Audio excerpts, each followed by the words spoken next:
सालों पहले लखनपुर नाम के राज्य में भीमा नाम के राजा का शासन हुआ करता था। वो बहुत महत्वाकांक्षी था और प्रजा से बहुत प्यार करता था। उनके राज्य में चारों ओर खुशहाली थी, लेकिन राजा रानी खुद हमेशा दुखी रहते थे। उनके पास धन दौलत शोहरत सब कुछ था, लेकिन उनकी संतान न थी। संतान पाने के लिए राजा रानी पूजा पाठ जप तप सब करके देख चुके थे, लेकिन कोई फायदा नहीं हुआ। एक दिन महर्षि के कहने पर राजा ने महायज्ञ कराने का फैसला किया। यज्ञ और भगवान के प्रताप से राजा को एक बहुत सुंदर कन्या की प्राप्ति हुई। राजा रानी के साथ पूरी प्रजा खुशी से झूमने लगी। राज्य में चारों तरफ खुशी का माहौल छा गया। राजा ने सारे नगरवासियों को पिता बनने की खुशी में भोज आमंत्रित किया। धीरे धीरे समय बीतने लगा। राजकुमारी बड़ी होने लगी।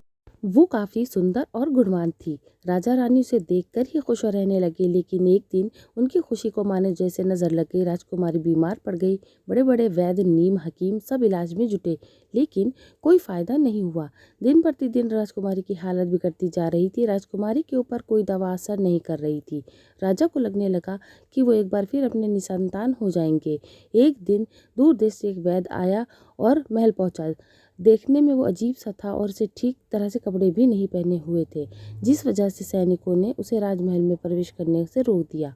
वैद्य ने राजा से एक बार मिलने की बहुत गुजारिश करते हुए कहा, मैं राजकुमारी को ठीक कर सकता हूँ, लेकिन किसी ने उसकी बात पर यकीन नहीं किया। सैनिक उस वैद्य को राजा के पास ले गए। वैद्य ने सबसे पहले राजा को अपना परिचय दिया और कहा कि मैं आपकी बेटी को ठीक कर सकता हूँ। राजा उसकी बात सुनकर प्रसन्न हुआ, लेकिन उसका रहन सहन देखकर राजा ने भी उस पर यकीन नहीं किया। उधर राजकुमारी की तबीयत दिन पर दिन खराब होती जा रही थी, इसीलिए राजा किसी वैद्य पर यकीन नहीं कर पा रहे थे। लेकिन उस वैद्य का आत्मविश्वास देखकर राजा ने उसे एक मौका देने का फैसला किया। राजा ने वैद्य को बोला, अगर राजकुमारी ठीक नहीं हुई तो अंजाम भुगतने के लिए तैयार रहना। इस पर वैद्य ने बोला, ठीक है, लेकिन अगर राजकुमारी ठीक हो गई तो मुझे क्या मिलेगा? राजा ने कहा, जो मांगोगे। वैद्य राजी हो गया। राजा खुद ही उस वैद्य को लेकर राजकुमारी के पास गया। राजकुमारी बिस्तर पर बेजान सी लेटी हुई थी। ऐसा लग रहा था जैसे किसी ने उसका सारा नूर निकाल लिया हो। चेहरा दर्द में डूबा पीला पड़ गया था। वैद्य राजकुमारी के करीब पहुंचा, नब्ज टटोलने लगा। फिर उसने थैले में से जड़ी बूटियों से तैयार दवा की पुड़िया निकाली और राजकुमारी के मुंह में डाल दी। वैद्य ने राजा और रानी से बोला, आपकी बेटी जल्दी ठीक हो जाएगी। वैद्य की बात सुनकर राजा रानी मन में बेटी को ठीक होने के लिए एक उम्मीद की किरण जाग उठी। ऐसे में इलाज करते हुए 2 महीने बीत गए। धीरे धीरे राजकुमारी की हालत में सुधार होने लगा। उसके चेहरे की चमक लौटने लगी। राजा रानी के चेहरे की खुशी भी झलकने लगी। एक दिन वैद्य ने राजा से कहा, महाराज, राजकुमारी अब ठीक हो गई हैं।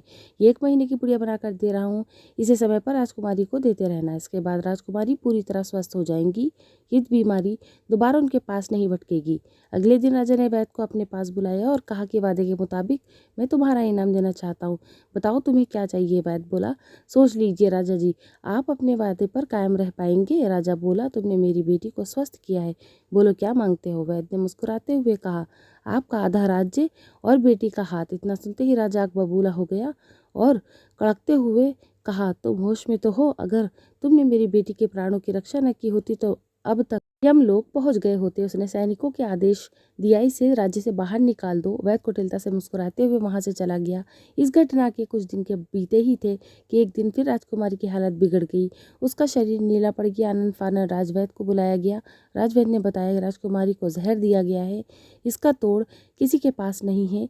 कुछ देर बाद राजकुमारी ने दम तोड़ दिया। पूरे राज्य में मातम छा गया। राजा रानी शोक में डूब गए। छानबीन में पता चला वैद्य ने राजकुमारी को 1 महीने खाने के लिए जो पुड़िया दी थी, उसमें से ही एक पुड़िया में जहर था। वैद्य को पहले ही शक था कि राजा उसकी बात नहीं मानेगा, इसीलिए उसने एक पुड़िया में जहर भरकर रखा था। उसने सोचा कि राजा शादी के लिए मान जाता है तो वो जहर वाली पुड़िया हटा देगा, लेकिन अगर नहीं माना तो इसकी सज़ा राजकुमारी को भुगतनी होगी। वैद्य की चाल कामयाब हो गई। इस कहानी से सीख, अगर किसी से कोई वादा किया है तो उसे पूरा